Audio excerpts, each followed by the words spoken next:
Dans cette vidéo, je vais vous proposer un retour aux sources. Nous allons explorer ensemble les voies naturelles du leadership.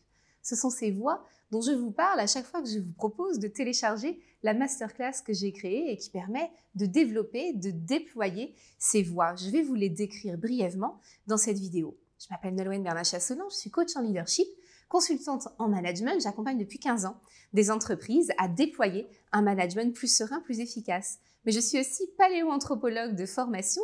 J'en parle assez peu, mais vous allez pouvoir le découvrir plus pleinement dans cette vidéo consacrée aux voies naturelles du leadership. Je vous invite donc à télécharger la masterclass qui vous permettra d'approfondir cette vidéo. Abonnez-vous à ma chaîne YouTube de manière à soutenir mon travail et faire en sorte d'être au courant de mes autres vidéos. Alors c'est parti, retour aux sources, découvrons quelles sont les 8 voies naturelles du leadership. Et déjà, pourquoi les voies naturelles? Eh bien, tout simplement car l'espèce a fait son dernier saut évolutif il y a plusieurs dizaines de milliers d'années. Alors c'est parti, retour aux sources, découvrons ensemble les voies naturelles du leadership. Alors pourquoi naturelles? Eh bien parce que l'espèce n'a pas évolué depuis longtemps et nous conservons les mêmes besoins fondamentaux, les mêmes typologies de comportement en collectif. Pratiquer le leadership, c'est aller à la rencontre de ces besoins. C'est faire en sorte que la dynamique de groupe soit la plus spontanée possible. Et c'est pour ça qu'il n'est pas nécessaire de mettre en place et en pratique des outils extrêmement compliqués. Les choses sont toujours fondamentalement les mêmes. Les besoins des personnes en situation d'interaction sont toujours fondamentalement les mêmes. Et c'est ça que je vous propose d'explorer et c'est ça que je vous propose de pratiquer avec simplicité et efficacité.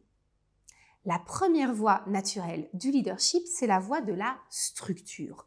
Nous avons toutes et tous besoin d'être sécurisés dans un cadre explicite. La première voie du leadership naturel, eh bien, c'est de modéliser votre posture. La première étape essentielle, c'est de comprendre quel type de manager, quel type de leader vous avez envie d'être. C'est ce que j'appelle le manager écologique. Il n'y a pas nécessité de copier, de stéréotyper les postures de management. Chacun va pratiquer en fonction de ce qu'il est, en fonction de ses valeurs, et puis il va d'ailleurs choisir un environnement de travail qui généralement correspond à sa manière d'être et à sa manière de faire. Donc c'est à vous d'aller à la rencontre de qui vous êtes profondément, de ce qui vous anime et de construire votre posture de leadership en fonction de ça.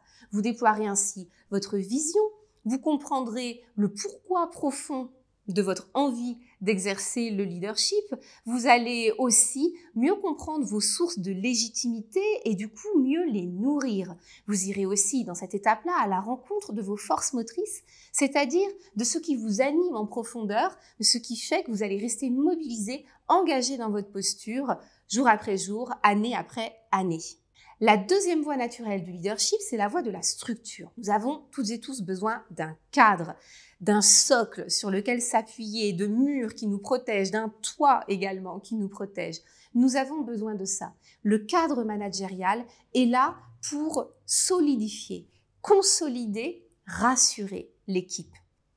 Le leader qui construit son cadre va au-delà de la vision qu'il a pensée, va apprendre à la transférer en communiquant, va fixer des objectifs, va créer des process ou co-créer des process qui sont pertinents. Tous ces aspects-là vont permettre à l'équipe de comprendre quel est l'environnement de travail, comment il fonctionne et de quelle manière ils peuvent agir, interagir à l'intérieur de cette structure.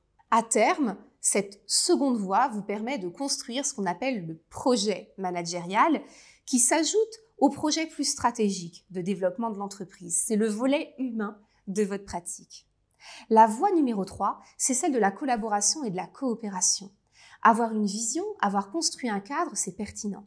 Mais le vrai enjeu du manager, c'est de réussir à faire en sorte que les équipes travaillent efficacement ensemble en interdépendance. Dans cette étape, vous allez apprendre à vous nourrir du cycle de l'autonomie, vous allez apprendre à jouer des différentes positions de vie des personnes avec qui vous travaillez, vous allez faire en sorte que les interconnexions soient suffisamment importantes pour que vous ayez à manager également la transversalité de vos process, la transversalité des méthodes de travail.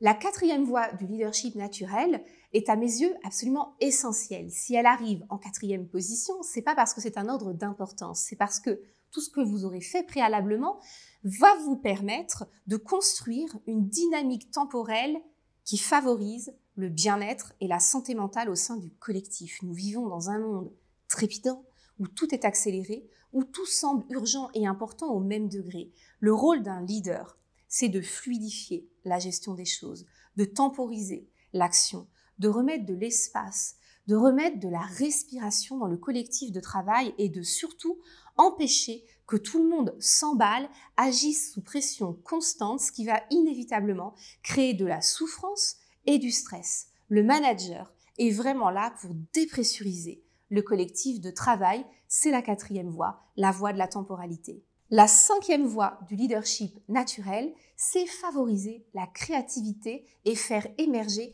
l'intelligence collective. C'est une demande permanente et c'est un vrai souci des leaders de réussir à, au-delà de valoriser les individus et permettre à chacun de s'épanouir et d'atteindre son plein potentiel, comment faire pour faire émerger une intelligence encore supérieure qui est bien plus que la somme des parties et qui est l'intelligence collective. Cette 5e voie vous permet d'explorer des outils très simples et essentiels qui vont permettre, au-delà de l'interconnexion entre les personnes, de faire en sorte d'émerger, faire émerger la créativité, permettre à votre collectif d'apprendre en permanence, d'innover et de s'ajuster aux évolutions de son écosystème. Ce qui nous mène inévitablement à la 6e voie, qui est celle du changement. Un leader, un manager est là non seulement pour anticiper les changements, mais pour faire en sorte que le collectif de travail soit capable en permanence de s'ajuster et se réajuster aux évolutions de l'environnement. Mettre en place une dynamique de groupe interne qui permet d'intégrer les changements sans souffrance est vraiment la garantie d'un collectif efficace et qui fonctionne avec sérénité. C'est donc une voie dans laquelle vous apprenez non seulement, vous, à bien vivre et appréhender le changement, mais aussi à faire en sorte de lutter contre les éventuelles résistances qui vont émerger au sein du groupe, de promouvoir les changements, les innovations auxquelles vous avez pu penser. 7e voie naturelle du leadership, et là encore, elle n'arrive pas en 7e position pour dire que c'est un ordre d'importance, mais c'est le moment où si vous avez tout fait ce qui a été proposé précédemment, vous allez pouvoir vous concentrer sur la communication, développer votre assertivité, développer votre capacité à avoir une communication empathique, une communication qui respecte les besoins émotionnels, les besoins profonds des personnes avec qui vous travaillez.